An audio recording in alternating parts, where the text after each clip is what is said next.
విశ్వాసం ద్వారా నీతి అనే మన బైబిల్ స్టడీలో ఇది 7వ ప్రజెంటేషన్. ఈరోజు మన అంశము నీతిని కొనగలమా, కెన్ రైచియస్నెస్ బి బాట్.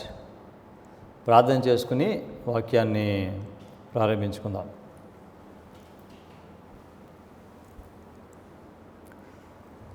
ప్రేమ కలిగిన తండ్రి, మానవుడు పాపంలో పడినప్పుడు అతను ఏ విధంగా విమోచించబడతాడో, ఏ విధంగా నీతిమంతుడిగా తీర్చబడతాడో అనే వర్తమానమును మేము నేర్చుకుంటున్నాము. మనిషి నీతిమంతుడిగా ఏ విధంగా ఎంచబడతాడు అనేది ఈరోజు దాని గురించి మరింత వివరణగా మేము నేర్చుకుంటున్నాము. వాక్యాన్ని బోధిస్తున్న నాకు, వాక్యాన్ని వింటున్న మీ ప్రజలకు మీరు తోడుగా ఉండండి. విశ్వాసం ద్వారా మమ్మలను మీరు నడిపిస్తున్నారు, విధేయత ద్వారా మీరు మమ్మల్ని ఆశీర్వదిస్తున్నారు. ప్రభువా, మీ కుమారుడు యేసుక్రీస్తు వారు చేసిన త్యాగాన్ని బట్టి మీకు ధన్యవాదాలు తెలియచేస్తూ ఈ ప్రజెంటేషన్ అంతా కూడా మీకు మహిమకరముగా జరిగినట్లు మమ్మల్ని నడిపించమని యేసుక్రీస్తు నామములో ప్రార్థన చేస్తున్నాం తండ్రి, ఆమేన్. విశ్వాసం ద్వారా నీతి అనే దాని గురించి మనము నేర్చుకుంటున్నాము. కొంతవరకు మనకి అవగాహన చేసుకున్నాము. ఈరోజు విశ్వాసం ద్వారా నీతి అనే దాని గురించి మరికొంత వివరణ పరిశుద్ధ గ్రంథం నుండి, ప్రవచన సారం నుండి మనము నేర్చుకుందాం. ఈరోజు ప్రజెంటేషను ఒక మనిషి నీతిమంతుడిగా ఎలా తీర్చబడతాడో అనే దాని గురించి మనకి మరింత అవగాహన దేవుడు మనకి ఇస్తారు. నీతి లేకపోతే రక్షణ అనేది ఉచితం. ఇది ప్రతి ఒక్కరూ ఈ నీతిని పొందొచ్చు. ఉచితంగా దేవుడు దీన్ని ప్రజలకు ఇస్తున్నారు. ఉచితంగా ఇచ్చినప్పుడు దానిని అందరూ పొందాలి, పొందగలిగే స్థితిలో వారు ఉండాలి. లోకాసు వార్త 13వ అధ్యాయము 23-24 వాక్యాల్లో యేసుక్రీస్తు వారిని అడిగిన ప్రశ్నకు ఈ విధంగా సమాధానము చెప్పారు. లోకాసు వార్త 13:23-24 వాక్యాలు.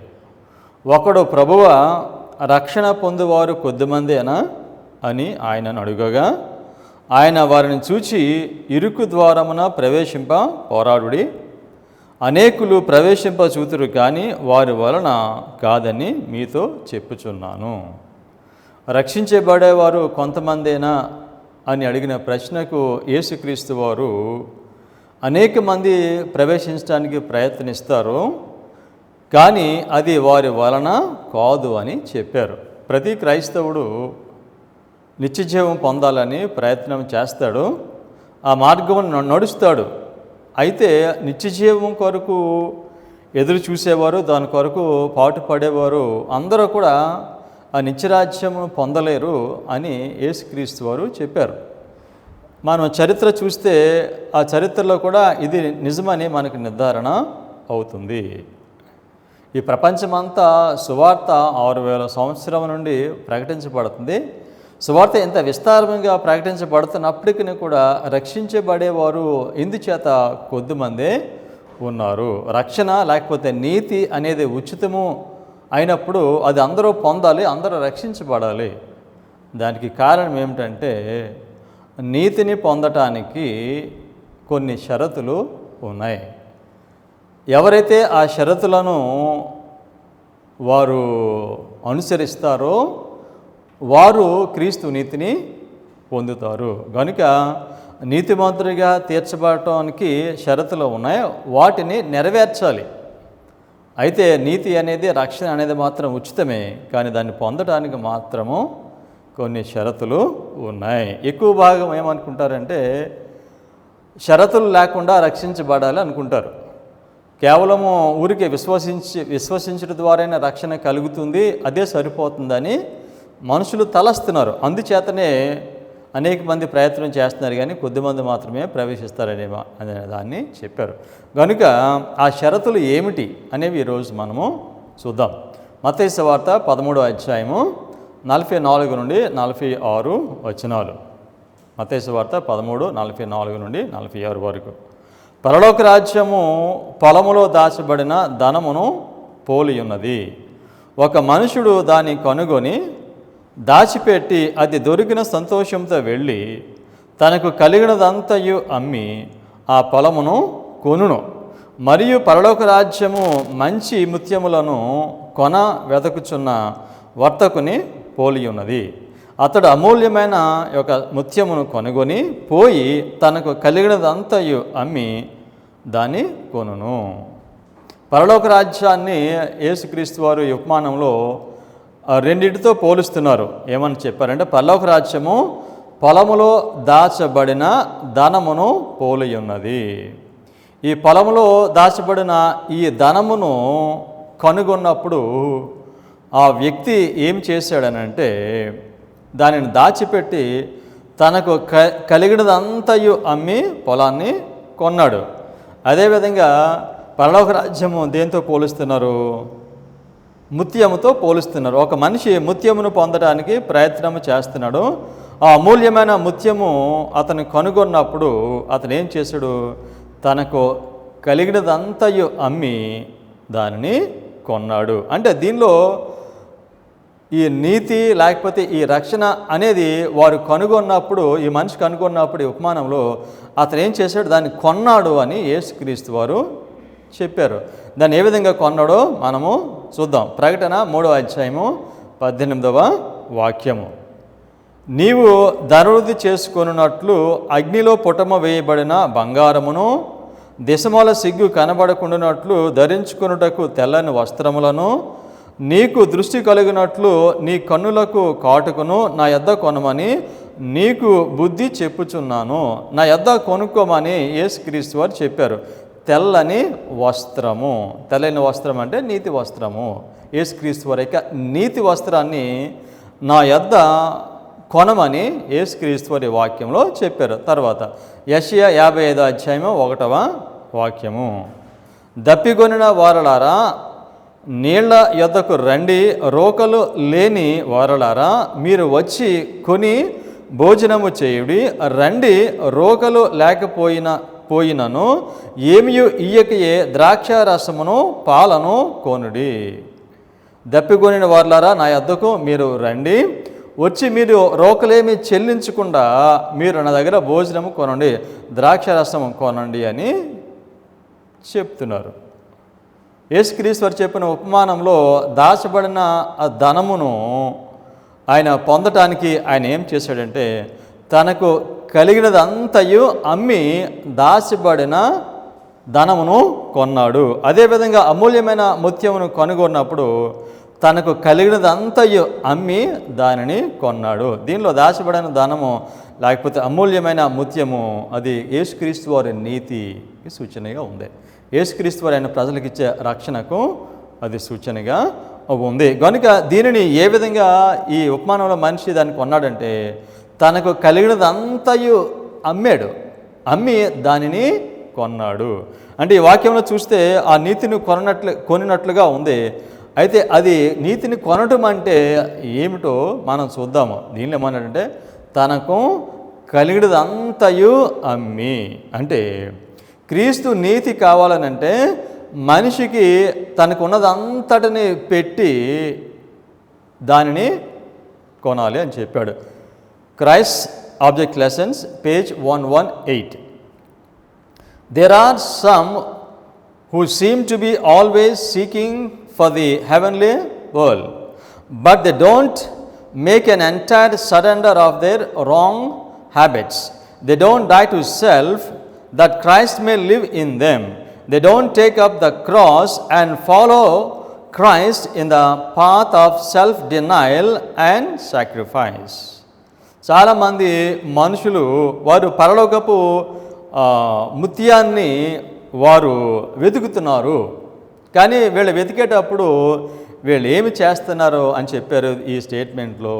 వారు పూర్తిగా వారికి ఉన్న చెడు అలవాట్లను దేవునికి అప్పగించుకోలేదు. ఈ విధంగా వారికి ఉన్న చెడు అలవాట్లను పూర్తిగా దేవునికి అప్పగించుకోకుండా వాళ్ళు ఏమి వెతుకుతున్నారు? పరలోకపు ఈ ముత్యాన్ని వారు వెతుకుతున్నారు. అయితే ఈ ముత్యాన్ని వెతికేవారు వారు ఏమి చేయాలనంటే చెడు అలవాట్లన్నింటినీ కూడా పరిపూర్ణంగా యేసుక్రీస్తు వారికి అప్పగించాలి. తర్వాత ఈ స్టేట్మెంట్లో చెప్పారు, they don't die to self that Christ may live in them. యేసుక్రీస్తు ఎవరైతే ఈ ముత్యం గురించి వెతుకుతూ ఉన్నారో, నీతి కొరకు వెతుకుతూ ఉన్నారో, వారిలో యేసుక్రీస్తు వారు నివసించాలి. ఈ విధంగా నివసించాలంటే వారు చనిపోవాలి. They don't die to self. వారు మరణించాలి. దేనిలో మరణించాలి? సెల్ఫ్. వారు స్వార్థంలో మరణించాలి, అతిశయంలో వారు మరణించాలి. సో కనుక ఈ ముత్యాన్ని వెతికే ప్రజలు వారు క్రీస్తులో మరణించాలి. వాళ్ళు అంత మాత్రమే కాకుండా తర్వాత ఈ స్టేట్మెంట్ ఏం చెప్పారు? They don't take up the cross and follow Christ in the path of self denial and sacrifice. యేసుక్రీస్తు వారి యొక్క నీతిని వెతికేవారు వాళ్ళు సిలువను మోయటానికి సిద్ధంగా ఉండాలి అని చెప్పారు. తర్వాత సెల్ఫ్ డినయల్ అంటే నేను నా కొరకు జీవించకూడదు, నాలో నేను ఉండకూడదు, నేను ఇతరుల కొరకు జీవించాలి, త్యాగం చేయాలి. ఇటువంటి యేసుక్రీస్తు వారి యొక్క సిలువను మోయాలి అని చెప్పారు. సో అంటే ఆ ముత్యాన్ని కొనాలనంటే ఆ ముత్యం కొరకు ఎదురు చూసేవాళ్ళు, కావాలి అనుకునేవారు, వారు తమను తామును మర్చిపోవాలి, తమను తాము ఉపేక్షించుకోవాలి. యేసుక్రీస్తు ఇదే మాటలు చెప్తున్నారు. మనం చదువుదాం వాటిని. మత్తయి సువార్త 16వ అధ్యాయము 24-25. అప్పుడు యేసు తన శిష్యులను చూచి, ఎవడైనాను నన్ను వెంబడింపగోరిన ఎడల, యేసుక్రీస్తు వారిని వెంబడించటం అని అంటే ఆయన నీతిని వెతకటము. అప్పుడు యేసు తన శిష్యులను చూచి, ఎవడైనాను నన్ను వెంబడింపగోరిన ఎడల తను ఉపేక్షించుకొని తన సిలువను ఎత్తుకొని నన్ను వెంబడింపవలెను.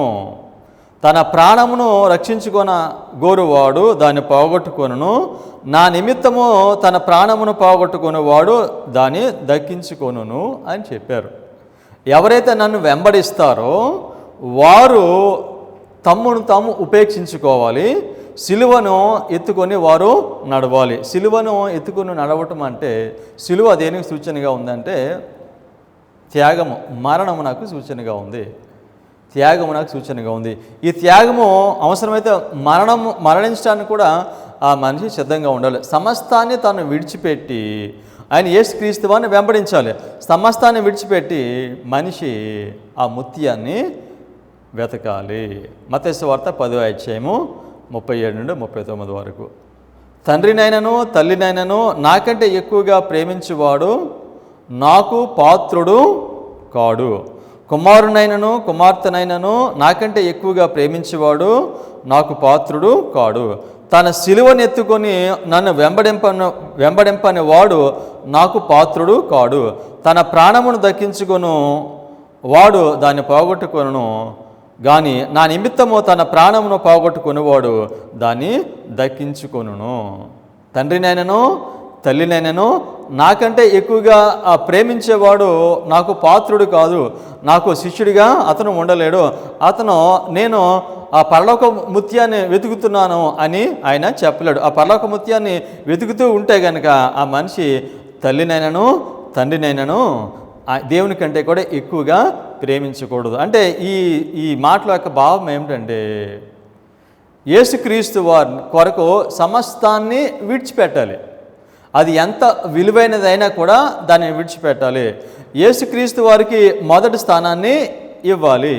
పరలోకపు ధనాన్ని, దాచబడిన ధనమును, ముత్యమును వెతకటం అని అంటే యేసుక్రీస్తు వారి కొరకు సమస్తాన్ని విడిచిపెట్టాలి. అన్నిటికంటే కూడా మొదటి స్థానాన్ని ఇవ్వాలి. మనిషి నీతిని ఎప్పుడు పొందుతాడనంటే ప్రతి ఒక్కరు యేసుక్రీస్తు వారు నాకు నీతి కావాలని అడుగుతారు, రక్షణ కావాలని అడుగుతారు.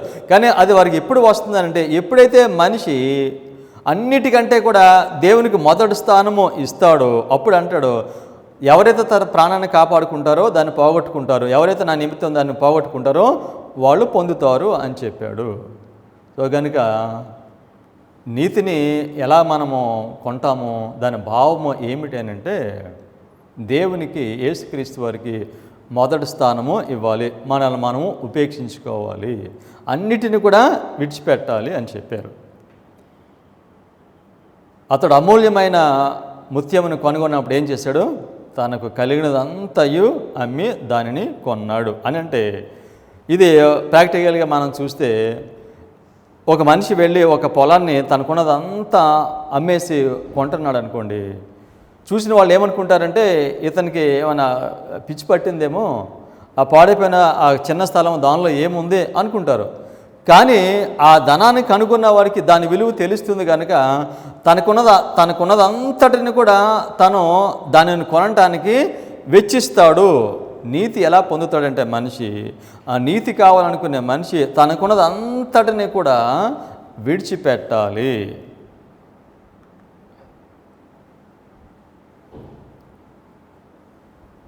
నాకున్న వాటన్నిటినీ ప్రేమిస్తాను, నాకున్నది అంతటినీ ప్రేమిస్తాను, అదేవిధంగా యేసుక్రీస్తు వారిని కూడా నేను ప్రేమిస్తాను. ఈ లోకంలో ఉన్న వాటిని ప్రేమిస్తాను, తర్వాత యేసుక్రీస్తు వారిని కూడా నేను ప్రేమిస్తాను. దీనిని ఈ ముత్యాన్ని వెతికేవారు, నీతిని వెతికేవారు ఎక్కువ భాగం ఈ విధంగా ఉన్నారు. ఈ లోకంలో ఉన్నవన్నీ కూడా కావాలి, యేసుక్రీస్తు వారు కూడా కావాలి. అయితే ఏదో ఒకటే ఎంపిక చేసుకోవాలి. యేసుక్రీస్తు వారు కావాలా, లోకంలో ఉన్నవి కావాలా? ఆ నీతి యొక్క విలువ తెలిసినప్పుడు మనిషి తనకున్న వాటి అన్నిటిని కూడా అతను విడిచిపెడతాడు. మనల్ని మనము క్రీస్తుకు అప్పగించుకున్నప్పుడు సమస్తాన్ని విడిచిపెడతాము. ఇది ఒక నిదర్శనము. క్రీస్తుకి మనల్ని మనము పరిపూర్ణంగా అప్పగించుకున్నప్పుడు సమస్తమును విడిచిపెట్టి యేసుక్రీస్తు వారిని హత్తుకుంటాము. యేసుక్రీస్తు వారు చాలా ప్రశస్తమైన వాడిగా కనిపిస్తారు. ఎప్పుడైతే ఒక మనిషి పూర్తిగా యేసుక్రీస్తు వారికి తను అప్పగించుకుంటాడో ఈ లోకంలో ఉన్నవాటన్నిటిని కూడా ఆయన విడిచిపెడతాడు. ఈ విధంగా లోకంలో ఉన్నవాటి అన్నిటిని విడిచిపెట్టడము నీతిని కొనటము. ఏమని చెప్పాలంటే, ప్రభా నాకు ఉన్నవాటి అన్నిటినీ తీసుకుని నాకు యేసు ప్రభువుని ఇవని చెప్పాలి. చెడు అలవాట్లు అన్నిటిని కూడా హృదయపూర్వకంగా విడిచిపెట్టాలి. తన్ను తాను ఉపేక్షించుకోవాలి, సిలువని ఎత్తుకొని నడవాలి. అన్నిటికంటే కూడా దేవునికి మొదటి స్థానము ఇవ్వాలి. ఈ విధంగా చేయటం అనేది నీతిని కొనడము. నీతిని కొనడం అంటే మనము దేవునికి 10 ఆజ్ఞలకు విధేయతగా చూపించి కొనడం కాదండి. దీనిలో యేసుక్రీస్తు వారికి పరిపూర్ణంగా మనం సమర్పించుకున్నప్పుడు మనం ఏం చేస్తాం? ఈ లోకంలో సమస్తాన్ని మనము విడిచిపెడతాము. అది నీతిని కొనడం. వీటన్నిటినీ మనం ఒక దానిలో పెట్టవచ్చండి. చెడు అలవాట్లన్నీ నేను విడిచిపెడతాను ప్రభా, నేను పరిపూర్ణంగా పూర్తిగా నిర్ణయం చేయటము. ప్రభా నేను నిన్ను వెంబడిస్తానని, నీ సిలువని ఎత్తుకుని నేను వెంబడిస్తానని దేవునితో చెప్పటము. తర్వాత నన్ను నేను ఉపేక్షించుకుని త్యాగం చేసుకుని నేను జీవిస్తానే అని చెప్పటము. వీటన్నిటిని మనం ఒక మాటలో పెట్టచ్చు. Christ object lessons page 117. Salvation is a free gift, and yet it is to be bought and sold. The poorest are as well able as the richest to purchase salvation, for no amount of worldly wealth can secure it. It is obtained by willing obedience, by giving ourselves to Christ as his own purchased possession. ఈ స్టేట్మెంట్లో Mrs white ఏం చెప్తున్నారంటే, రక్షణ అనేది అది ఉచితము, దీనిని మనిషి కొనాలి, అమ్మాలి అని చెప్పాడు. ఇది అందరూ దీనిని పొందగలరు అని చెప్పారు. తర్వాత అన్నారు, ఈ లోకంలో ఉన్న వాటిని పెట్టి మనిషి ఈ రక్షణని కానీ నీతిని కానీ కొనలేడు. ఏ విధంగా దాన్ని కొంటాడు అని చెప్తున్నారు. ఏ విధంగా ఈ నీతిని కొంటారు, రక్షణ కొంటారు అనే దాని గురించి మెసేజ్ బట్టి చెప్తూ, it is obtained by willing obedience, by giving hour cells to Christ has his own purchased possession. అంటే మనిషి హృదయపూర్వకముగా ఇష్టపూర్వకముగా దేవునికి విధేయత చూపించడం ద్వారా విధేయత చూపించాలని పరిపూర్ణమైన తీర్మానము చేయటం ద్వారా ఈ విధంగా దేవునికి ఇష్టపూర్వకమైన విధేయత చూపించాలని ఈ తీర్మానము చేస్తాడు. ఎప్పుడు చేస్తాడు ఈ తీర్మానం అని అంటే ఈ స్టేట్మెంట్లో చెప్పారు, it is obtained by willing obedience by giving hour selves to Christ as his own purchased position. అంటే ఏ మనిషి అయితే పూర్తిగా దేవునికి తాను అప్పగించుకుంటాడో ఆ మనిషి దేవునికి ఇష్టపూర్వకమైన హృదయపూర్వకంగా విధేయత చూపిస్తాడు. సో ఏ విధంగా ఆ నీతిని కొంటామో, దేవుని 10 ఆజ్ఞల ధర్మశాస్త్రం నాకు 10 ఆజ్ఞలు గైకొనడం ద్వారా కాదండి, దానివల్ల కాదు. దీనిలో ఏమన్నారంటే పూర్తిగా దేవునికి సమర్పించుకోవటం, పరిపూర్ణంగా సమర్పించుకోవడం ద్వారా అప్పుడు ఆ మనిషి ఏం చేస్తాడంటే హృదయపూర్వకంగా ఇష్టపూర్వకంగా దేవునికి విధేయత చూపిస్తాడు అని చెప్పారు. It is obtained by willing obedience. నువ్వు చెప్పిన ప్రతి మాట ప్రకారంగా నేను జీవిస్తానని ఇష్టపూర్వకంగా అతను చెప్తాడు, ఇష్టపూర్వకంగా విధేయత చూపిస్తాడు. ఇటువంటి ఇష్టము, హృదయపూర్వకమైన విధేయత ఎలా వస్తుంది మనిషికి? ఎలా వస్తుందంటే తాను దేవునికి పరిపూర్ణంగా సమర్పించుకున్నప్పుడే వస్తుంది. బలవంతమైన విధేయత వలన మనిషి దేవుని యొక్క స్వభావంలోనికి మార్చబడ్డు. చాలాసార్లు విధేయత చూపించవచ్చు, కానీ విధేయత చూపిస్తూ ఉన్నప్పుడు ఎటువంటి విధేయత చూపిస్తున్నాము మనము? మన ఇష్టపూర్వకమైన హృదయపూర్వకంగా విధేయత చూపిస్తున్నామా, లేకపోతే మన విధేయత బలవంతమైనదా? బలవంతంగా మన విధేయత చూపిస్తూ ఉంటే, కష్టంగా విధేయత చూపిస్తూ ఉంటే ఎప్పటికీ కూడా మనిషి దేవుని స్వభావంలోనికి మార్చబడడు. ఎందుచేత మనుషులు దేవుని గుణశీలతను ఫలించలేకపోతున్నామనంటే దానికి కారణం ఏమిటంటే విధేయత అనేది చూపిస్తాం, కానీ అది అయిష్టంతో కష్టంతో విధేయులుగా ఉన్నాము. ఆ విధంగా ఉంటే ఆ మనిషి క్రీస్తు స్వభావాన్ని ఎప్పటికీ కూడా పొందడు. ఆ మనిషి ఇష్టపూర్వకంగా విధేయత చూపించాలి. ఈ విధంగా ఇష్టపూర్వకంగా విధేయత చూపించాలంటే ఏం జరగాలి తెలుసా? మనిషి తాను దేవునికి ముందు పరిపూర్ణంగా సమర్పించుకోవాలి. Christ object lesson page 117. We cannot earn salvation, but we are to seek for it with as much interest and perseverance as though we would abandon everything in the world for it. Abandon the idea that temporal or spiritual advantages will win for you salvation. God calls for your willing obedience. దీనిలో మళ్ళీ ఈ statement ఏం చెప్పారు? రక్షణను మనము కొనలేము, అది ఉచితంగా వస్తుంది. అయితే ఏం చేయాలని చెప్పారు? ఈ లోకంలో ఉన్నవాడు అన్నిటిని కూడా నువ్వు విడిచిపెట్టాలి. సమస్తాన్ని నువ్వు విడిచిపెట్టి, ఆ మనిషి దానిని ఈ లోకంలో ఉన్న దేని ద్వారా కూడా కొనలేడు, డబ్బు ద్వారా దీన్ని కొనలేడు. సమస్తాన్ని విడిచిపెట్టాలి. దేవుడు ఏమడుతున్నాడంటే God calls for your willing obedience. ఇష్టపూర్వకమైన విధేయత దేవుడు అడుగుతున్నాడు. ఆ నీతిని, ఆ ముత్యమును కొన్నాడు అని అంటే దాని అర్థం ఏమిటంటే ఆయనకున్న వాటి అన్నిటిని కూడా యేసుక్రీస్తు వారికి అప్పగించి సమర్పించేసి ఆయన పరిపూర్ణమైన విధేయుడుగా జీవించాలని ఆయన తీర్మానం చేశాడు. ఈ విధంగా తీర్మానం చేయటాన్ని మనం ఏమంటామంటే నీతిని కొనటం అని ఆ యొక్క ఉపమానంలో మనము చూస్తాము. Faith and works page 100.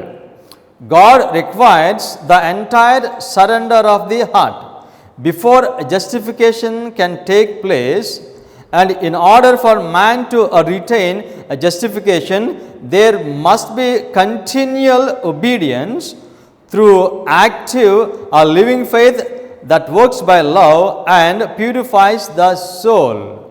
దీనిలో God requires the entire surrender of the heart. దేవుడు ఏమడుగుతున్నాడు మనిషిని? దేవుడు మనిషిని పరిపూర్ణంగా మనిషి తన హృదయాన్ని దేవునికి అప్పగించాలి. ఒక పాపి అతను నీతిమంతుడిగా ఎంచబడాలని అంటే, నిర్దోషిగా ఎంచబడాలని అంటే ఆ మనిషి పూర్తిగా ఆయన యొక్క హృదయాన్ని దేవునికి అప్పగించాలి. పూర్తిగా అప్పగించినప్పుడు అప్పుడు ఏం జరుగుతుంది? అతను నీతిమంతుడిగా ఎంచబడతాడు. ఈ విధంగా తాను దేవునికి పరిపూర్ణంగా సమర్పించుకున్నప్పుడు దేవుడు అతను నీతిమంతుడిగా ఎంచిన తర్వాత అతను ఏం చేయాలని చెప్పారు? అతను ఏం చేయాలనంటే there must be continual obedience. దేవుడు మన నీతిమంతుడిగా చేయాలంటే మన హృదయాన్ని దేవునికి పరిపూర్ణంగా సమర్పించుకుని, ప్రభా నేను నీ చిత్త ప్రకారంగా చేస్తానని మనం వాగ్దానం చేయాలి. ఆ విధంగా దేవుడు మన నీతిమంతుడిగా ఎంచిన తరువాత ఆ నీతిని మనం కాపాడుకోవాలనంటే ఏం చేయాలని చెప్పాడు? ఎడతెగని విధేయత దేవునికి కావాలి. ఇటువంటి విధేయత ఎక్కడి నుంచి వస్తుందన్నారంటే ప్రేమ నుండి విశ్వాసం వస్తుంది, విశ్వాసం నుండి విధేయత వస్తుంది, విధేయత నుండి పరిశుద్ధత వస్తుంది. దేవుడు మనను నీతిమంతులుగా ఎంచిన తర్వాత మనల్ని నీతిమంతులుగా మనల్ని పరిపూర్ణమైన నీతిమంతులుగా ఆయన చేస్తాడు. ఆయన యొక్క స్వభావంలోనికి మనలను మారుస్తాడు. మనము నీతిమంతుడికి ఎంచబడినప్పుడు మన పాపం అంతా క్షమించబడుతుంది, కానీ మనం క్రీస్తు స్వభావం మనము పొందము.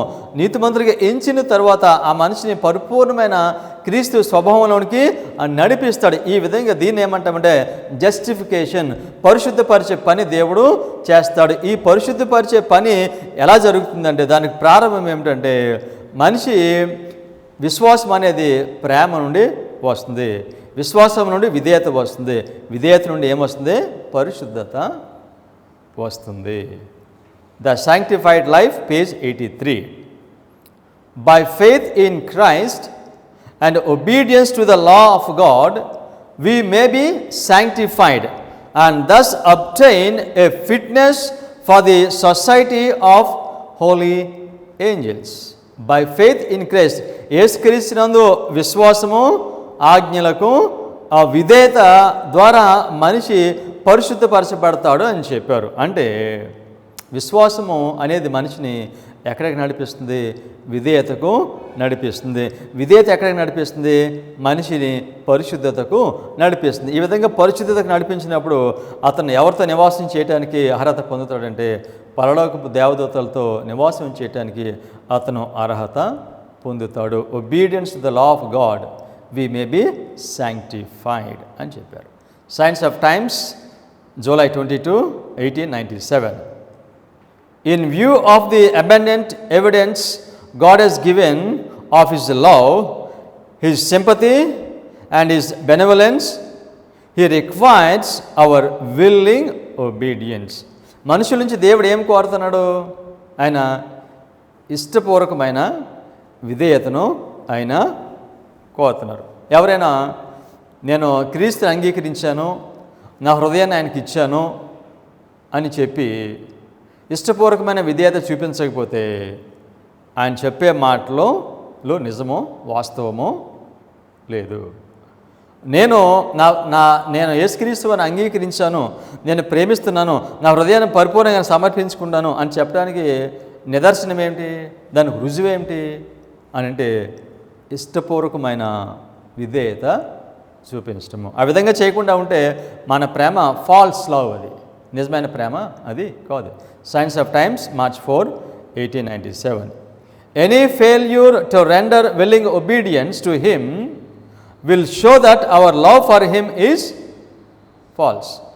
మనము ఇష్టపూర్వకమైన విధేయత చూపించడం విఫలమైతే మనం ఏం చూపిస్తున్నామో నా ప్రేమ అది నిజము కాదని మనము చూపిస్తున్నాం. సో ఈ లోకంలో ఎక్కువ భాగం క్రైస్తవులు విధేయతను తప్పించుకోవటం కొరకు చాలా రాంగ్ థియాలజీ, వేదాంతాన్ని మనుషులు సృష్టిస్తున్నారు.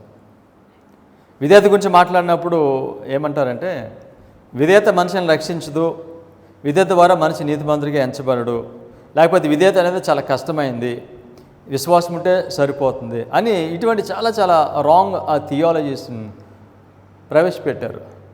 అయితే ఒకటి గమనించాలి, ఏ మనిషి అయినా కూడా అవిధేయత ద్వారా రక్షించబడతాడా? రక్షించబడ్డా. దేవునికి అవిధేయుడిగా ఉండటం వల్ల ఏ మనిషి కూడా రక్షించబడడు. కొన్నిసార్లు ఏమనుకుంటారంటే ఆఖరి నిమిషంలో రక్షించబడదాము అని అనుకుంటారు. ఒక మనిషి తను భక్తి జీవితం లేకపోయినా, విధేయత జీవితం లేకపోయినా, విశ్వాస జీవితం లేకపోయినా, ఒక మనిషి అతని చివరి కాలంలో ఉన్నప్పుడు అతను పశ్చాత్తాపడితే అతనికి రక్షణ కలుగుతుంది అని ఎక్కువ భాగం మనుషులు అనుకుంటున్నారు. కానీ డెత్ బెడ్ మీద ఉన్నప్పుడు వచ్చే ఈ పశ్చాత్తాపము దేవుడు అంగీకరించడు. ఈ విధంగా ఆఖరి నిమిషంలో రక్షించబడవచ్చు అని చాలామంది అనుకుంటారు. ఈ విధంగా అనుకోవడానికి వారు చూపించే ఒక ఉదాహరణ ఏమిటి, మాదిరి ఏమిటంటే శిలువ పైన ఉన్న దొంగ. ఈయన ఆఖరి నిమిషంలో యేసుక్రీస్తు వారిని అంగీకరించాడు కనుక ఈ విధంగా ఆఖరి నిమిషంలో యేసుక్రీస్తు వారిని అంగీకరిస్తే రక్షించబడతాము అని అనుకుంటారు. ఎవరైనా ఒక మనిషి చనిపోయినప్పుడు అతని జీవితం సరిగ్గా లేకపోయినప్పటికీ ఏమైనా ఆలోచన చేస్తారంటే బహుశా అతను చనిపోయే ముందు ఏమైనా పశ్చాత్తాపడ్డాడేమో, మారు మనసు చెందాడేమో అని అనుకుంటారు. కానీ ఈ విధంగా ఆఖరి నిమిషంలో రక్షించబడటం అనేది అది ఎవరికేనంటే యేసుక్రీస్తు వారి గురించి తెలియకుండా అన్యులు ఉంటారో, వారికి తెలిసిన వెలుగు ప్రకారంగా వారు జీవిస్తారో అటువంటి వారికి చివరిలో వచ్చిన వెలుగును అంగీకరించిన వారు రక్షించబడతారు. కానీ ఇచ్చిన వెలుగును తృణీకరించి దాన్ని చివరిలో వారు పశ్చాత్తాపడి రక్షించబడటము అనేది సాధ్యము కాదు. తెలిసిన సత్యం ప్రకారం సత్యాన్ని తృణీకరించి వారు చివరిలో మారు మనసు పశ్చాత్తాపం పొంది కేవలం విశ్వాసము ఉంచి ఆ సమయంలో రక్షించబడతారని చాలామంది విశ్వసిస్తారు. అది సాధ్యం కాదు. దేవుడు మనకి వెలుగునిచ్చాడు, ఆ వెలుగు ప్రకారంగా మనం జీవించాలి. ఒక మనిషి దేవుని స్వభావం మార్చబడాలంటే అది ఎంతకాలం పడుతుందని ప్రవచన సారం చెప్తుంది. Life time experience, life long process ఇది. ఒక మనిషి నీతిమంతుడిగా యేసుక్రీస్తు స్వభావంలోనికి మార్చబడాలంటే ఎందుచేత దేవుడు విధేయత కోరుతున్నాడు, హృదయపూర్వకంగా ఇష్టపూర్వకంగా విధేయత కోరుతున్నాడు దేవుడు. ఈ విధంగా ఇష్టపూర్వకమైన విధేయత చూపించడం ద్వారా ఏం జరుగుతుంది? Testimonies for the church volume 4 page 613. Willing obedience to God's requirements gives vital energy and power to the soul. యేసుక్రీస్తు వారు శిలువలో మరణించి మనందరికీ ఆయన శక్తిని అందుబాటులో పెట్టారు. ఆ శక్తి ఎటువంటి శక్తి అంటే యేసుక్రీస్తు వారు ఈ లోకంలో ఆయన వచ్చి ఎన్నడూ కూడా పాపం చేయకుండా ఆయన పాపాన్ని పూర్తిగా ఆయన జయించారు. ఆయన ఈ లోకాన్ని అంతటా కూడా మాట చేత ఆయన చేశారు. అంతటి శక్తిని దేవుడు మనకి అందుబాటులో పెట్టారు. ఆ శక్తిని మానవుడు పొందాలని అంటే ఎలా పొందుతాడు అని అనగా, ఆ మనిషి దేవుని మాటకు పరిపూర్ణమైన ఇష్టపూర్వకమైన విధేయత చూపించడం ద్వారా దేవుని శక్తిని పొందుతాడు. మీరు ఒకసారి ఆలోచించేయండి. ఒక మనిషి యేసుక్రీస్తు వారిని నమ్మాడు, కానీ అతను ఆయన మాటకు విధేయుడిగా జీవించడు. ఈ విధంగా ఆయన మాటకు విధేయుడిగా జీవించకపోతే దేవుని యొక్క శక్తిని అతను పొందగలుగుతాడా? పొందలేడు. ఏ మనిషి కూడా పొందలేడు. దేవుని యొక్క శక్తిని పొందాలని అంటే మనిషి తను దేవునికి పరిపూర్ణంగా తన హృదయాన్ని సమర్పించుకుని తను ఇష్టపూర్వకమైన విధేయత చూపించినప్పుడు దేవుడు అందుబాటులో పెట్టిన ఆ శక్తిని మానవుడు పొందుతాడు, జయకరమైన జీవితము జీవిస్తాడు. అవిధేయుడు దేవుని యొక్క శక్తిని పొందలేడు. ఎందుచేత దేవుడు విధేయులుగా ఉండమని దీన్ని మనకు తెలియచేస్తున్నాడు అంటే vital energy and power to the soul. దేవుని యొక్క శక్తిని విధేయత ద్వారా మనిషి పొందుతాడు. దేవుని మాటకి అవిధేయుడిగా ఉండి ఎంత ప్రార్థన చేసినా, నాకు ఎంత విశ్వాసం ఉందని చెప్పినా, ఎంత క్రైస్తవ అనుభవం ఉందని చెప్పినా ఆ మనిషి దేవుని యొక్క శక్తిని పొందలేడు. దేవుని యొక్క శక్తిని పొందాలని అంటే విశ్వాసం ద్వారా విధేయత చూపించాలి. సో విధేయతను తప్పించుకుని తిరగడానికి చాలా ప్రయత్నాలు చేస్తాయి. విధేయత గురించి మాట్లాడితే మనుషులకి ఇష్టం ఉండదు. ఆ మాట వినటానికి మనుషులు ఇష్టపడరండి. సో నేను మాట చెప్తాను, నీళ్లు పల్లాన్ని వెతికినట్లుగా మనుషులు క్రైస్తవ జీవితంలో అవిధేయులుగా ఉండటానికి చాలా సాకులను వారు వెతుకుతారు. కానీ నిజంగా యేసుక్రీస్తు వారిని అంగీకరిస్తే, నిజంగా యేసుక్రీస్తు వారిని ప్రేమిస్తే, నిజంగా యేసుక్రీస్తు వారికి త్యాగాన్ని అర్థం చేసుకుంటే విధేయత అనేది ఒక సుందరమైన ఒక బ్యూటిఫుల్ అది వర్డ్ అవుతుంది. వాళ్ళకి అర్థమవుతుందండి. దేవుడు చేసిన ప్రతి వాగ్దానము పొందటానికి విధేయతే కారణము. పరిశుద్ధ గ్రంథంలో అనేకమైన వాగ్దానాలు దేవుడు పెట్టాడు. ఆ వాగ్దానాలన్నిటిని ఎలా పొందుతాం? మనం విధేయత ద్వారా పొందుతాము. మనము మన కోరికలను మనం ఎలా మనం పొందుతాం? మనము దేవుడిని చాలా అడుగుతాం మనకు కావాలని. వాటన్నిటి మనం ఎలా పొందుతాం? మనము విధేయత ద్వారా పొందుతామండి. విధేయత లేకపోతే దేవుని వాగ్దానం పొందలేము. ఏమైతే దేవుడి నుంచి అడుగుతున్నామో దాన్ని నువ్వు పొందలేవు. దీని గురించి మాట్లాడుతూ నయమాన్ గురించి మిసెస్ వైట్ మాట్లాడుతూ ఈ స్టేట్మెంట్ చేస్తారు. నయమాన్ ఎవరనంటే కుష్ఠరోగి, సిరియా నుండి వస్తాడు. ఎలీషా నీ కుష్ఠరోగం పోవాలనంటే నువ్వు వెళ్ళి యార్దాను నదిలో 7 సార్లు నువ్వు మునగమని చెప్తాడు. ఈ నయమాన్ అనుకుంటాడు, నేను ఎలీషా దగ్గరికి వెళ్తే నాకు ఎక్కడైతే బాగోలేదో అక్కడ చేయి పెట్టి నన్ను స్వస్థపరుస్తాడు అనుకున్నాడు.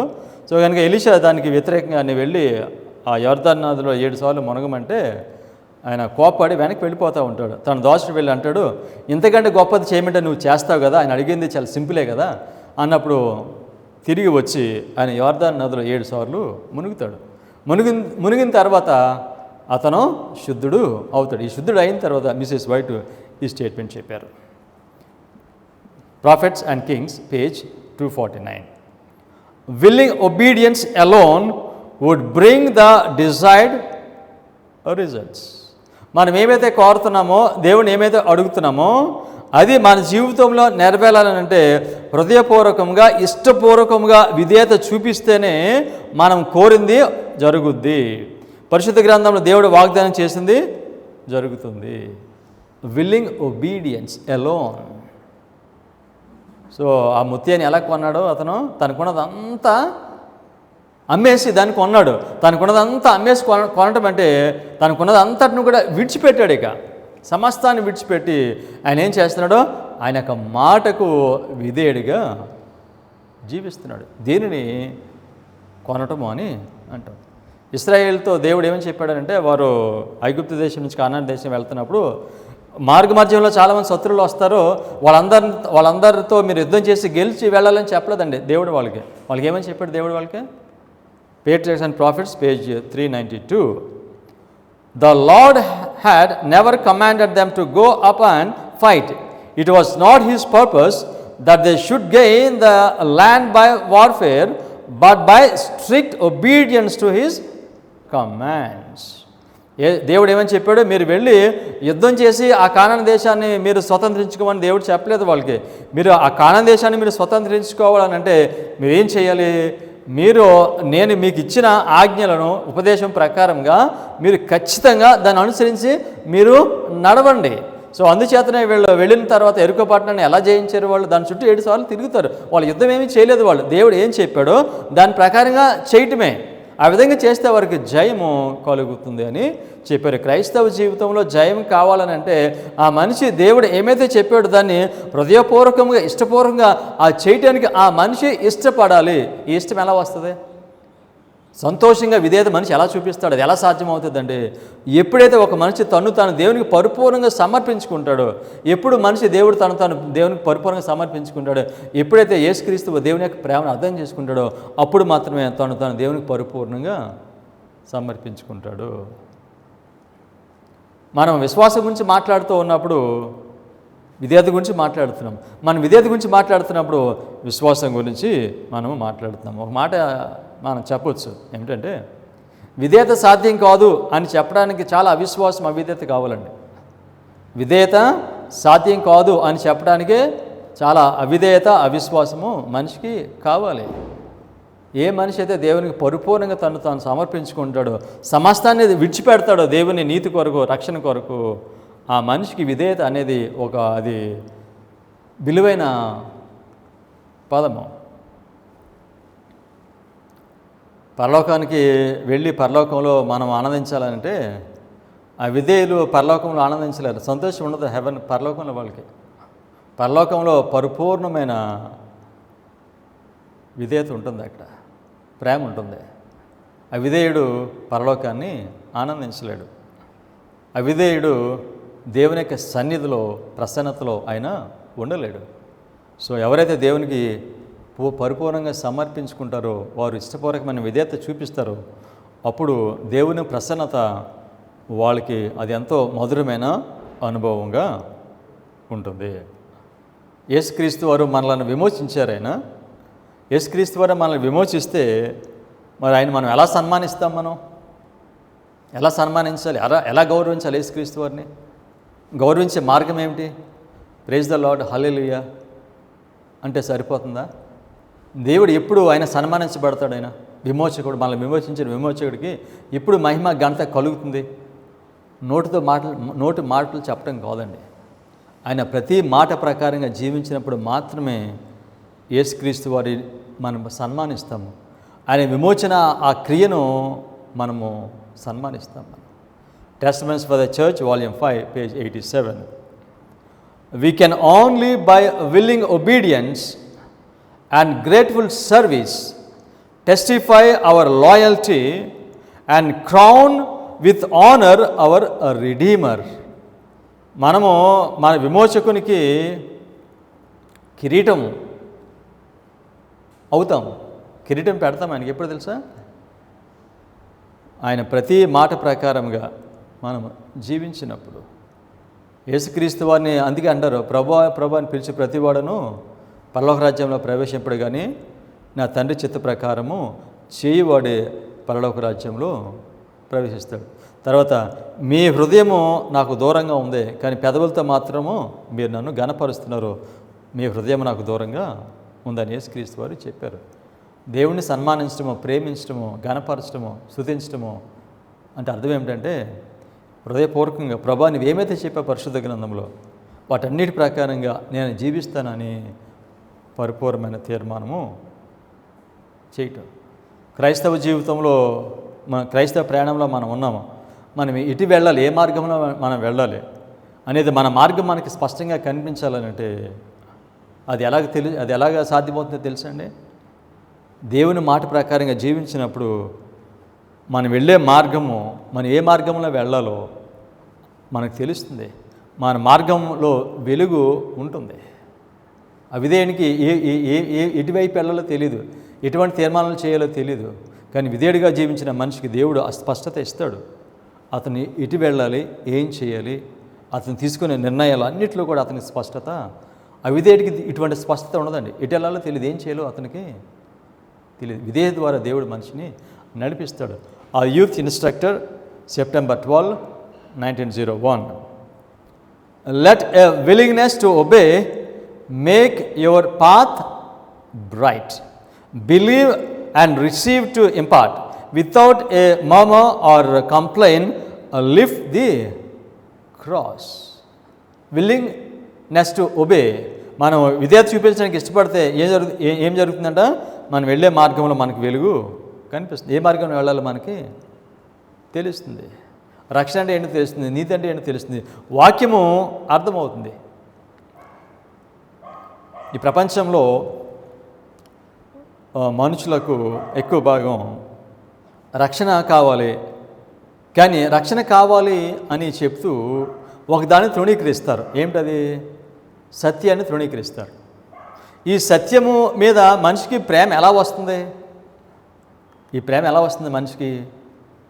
ఎలా వస్తుందంటే ఇచ్చిన వెలుగు ప్రకారంగా మనిషి జీవించినప్పుడు, ఆయన మాట ప్రకారంగా జీవిస్తూ ఉన్నప్పుడు మాత్రమే మనిషికి సత్యం మీద ప్రేమ కలుగుతుంది. ఆ విధేయత చూపించే మనిషి అతను మరింత సత్యం కొరకు అన్వేషణ చేస్తాడు. Spirit of prophecy volume 2 page 339. A willingness to obey the requirements of the Lord opens the mind and heart to candid inquiry and diligent searching for the doctrine of truth. సత్యమును ఎవరు అన్వేషణ చేస్తారు? ఇది మాట చెప్పారు. సత్యం కొరకు అన్వేషణ చేసే ప్రజలు ఎవరు? ఎక్కువ భాగం సత్యము అంటే దాన్ని తృణీకరించే ప్రజలు, దాన్ని గుర్తించిన ప్రజలు ఎక్కువ భాగం మనకు కనిపిస్తూ ఉన్నారు.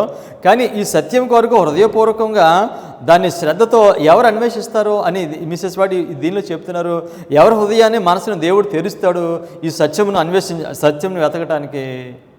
ఎవరు వెతుకుతారంటే ఎవరైతే ఇష్టపూర్వకంగా విధేయత చూపిస్తారో వాళ్ళు ఏం చేస్తారంటే వాళ్ళు సత్యం కొరకు అన్వేషణ చేస్తారు. వారికి మనసును, వారికి హృదయాన్ని దేవుడు తెరుస్తాడు.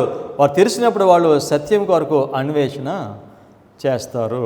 కొన్నిసార్లు అనుకుంటారు దేవుడిచ్చిన ఆ వెలుగు కొంచెం వెలుగుతోనే అది రక్షణ అయిపోయిందని అనుకుంటారు.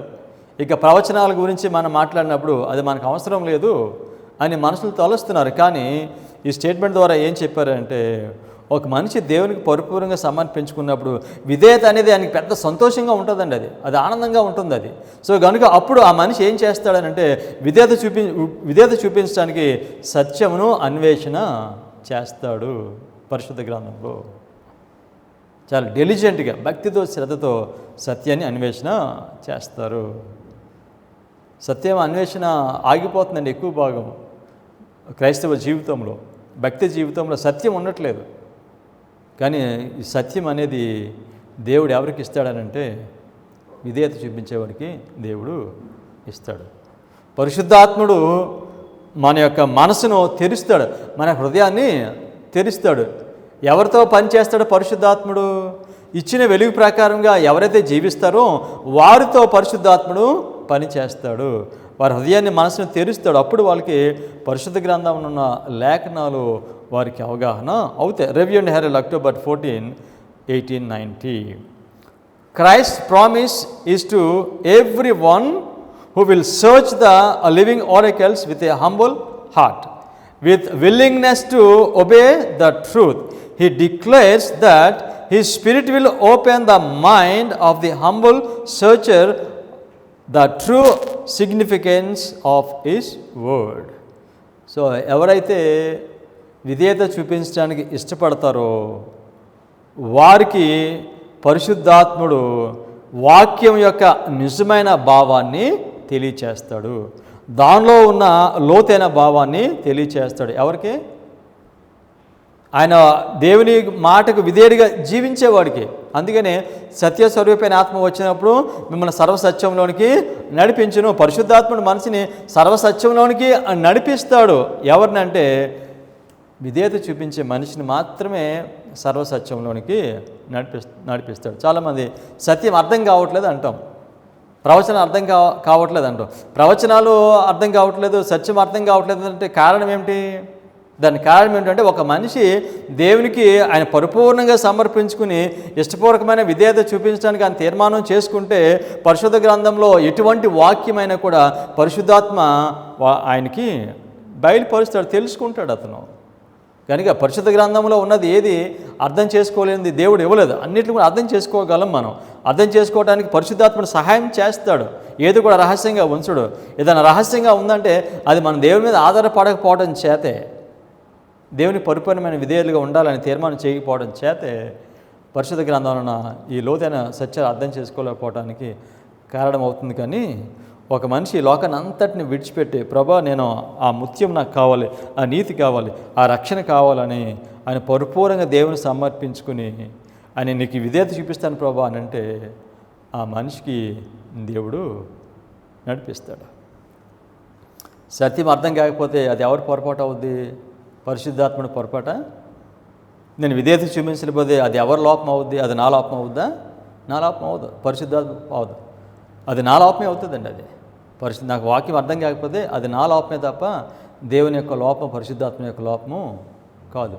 సో ఏ మనిషి అయితే తను పరిపూర్ణంగా సమర్పించుకుంటాడు, అప్పగించుకుంటాడో, ఆయనకున్న చెడు అలవాట్లన్నిటినీ విడిచిపెట్టి తనకున్న వాటన్నిటిని విడిచిపెట్టి అమూల్యమైన ముత్యాన్ని కొనడానికి తీర్మానం చేసుకుంటాడు, అప్పుడు ఆ మనిషి చాలా సంతోషకరమైన ఇష్టపూర్వకమైన విధేయతను ఆయన చూపిస్తాడు. ఆ ముత్యాన్ని కొనడానికి చెల్లించవలసిన రుసుము ఏమిటి? ఉపమానంలో చూసాం కదా. అమూల్యమైన ముత్యాన్ని కొనడానికి అతను చెల్లించిన రుసుము ఏమిటి? ఆయన చెల్లించిన రుసుము ఏమిటంటే ఒక్క మాట చెప్పాలంటే ఇష్టపూర్వకమైన విధేయత.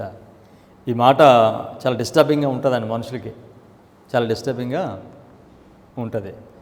రక్షణ అనేదాన్ని మనము సంపాదించుకోవట్లేదు, మనము పొందుతున్నాము. యేసుక్రీస్తు వారు మన కొరకు దాన్ని సంపాదించి పెట్టారు, దాన్ని మనము పొందుతున్నాం. ఎలా పొందుతాం? మనము ఇష్టపూర్వకమైన విధేయత ద్వారా. ఇష్టపూర్వకమైన విధేయత ఎలా వస్తుంది మనిషికి? తాను దేవునికి పరిపూర్ణంగా సమర్పించుకున్నప్పుడు అది వస్తుంది. యేసుక్రీస్తు వారికి పరిపూర్ణంగా ఆ విధంగా సమర్పించుకునే ఆ హృదయం ఎలా వస్తుందనంటే, యేసుక్రీస్తు వారు ప్రేమను మనం అర్థం చేసుకున్నప్పుడు, యేసుక్రీస్తు యొక్క ప్రేమను మనము అర్థం చేసుకున్నప్పుడు, యేసుక్రీస్తు మనం ప్రేమిస్తే పరిపూర్ణంగా ఆయనకి మనము సమర్పించుకుంటాము. యేసుక్రీస్తు వారిని మనం ఎందుకు పరిపూర్ణంగా మనం ప్రేమిస్తామంటే, ముందు ఆయన మనలను ప్రేమించారు. యేసుక్రీస్తు యొక్క నీతిని పొందటానికి ఇదే మార్గం అండి, వేరే మార్గం లేదు. పూర్తిగా దేవునికి ఆయనకి తాను పరిపూర్ణంగా సమర్పించుకోవాలి. ఈ లోకాన్ని అంతటినీ విడిచిపెట్టి ప్రభా నేను నీకు పరిపూర్ణంగా ఇష్టపూర్వకంగా నేను విధేయత చూపిస్తాను.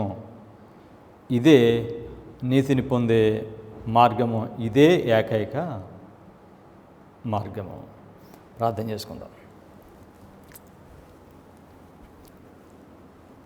ప్రేమ కలిగిన తండ్రి, విశ్వాసం ద్వారా నీతిమంతులుగా ఎంచబడటంలో మీరు మాకు నేర్పిస్తున్న ఈ సత్యాన్ని బట్టి మీకు ధన్యవాదాలు తెలియచేస్తున్నాము. మిమ్మల్ని ప్రేమించటము, మిమ్మల్ని అంగీకరించటము, మీ నీతిని పొందటం అని అంటే తండ్రి, మాకున్న వాటన్నిటిని కూడా వాటిని విడిచిపెట్టి, సమస్తాన్ని విడిచిపెట్టి మిమ్మల్ని వెంబడించటము,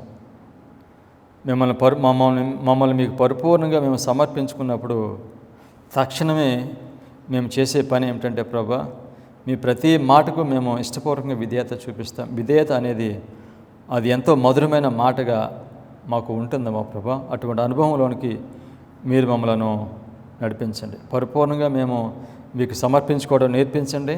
పరిపూర్ణంగా సమస్తాన్ని మేము విడిచిపెట్టము మీరు మాకు నేర్పించి మమ్మల్ని అందరినీ కూడా మా ప్రభా మీ మార్గంలో నడిపించమని, మీ మహిమ కొరకు మమ్మల్ని వాడుకోనమని యేసుక్రీస్తు నామములో ప్రార్థన చేయించున్నాం తండ్రి. ఆమేన్.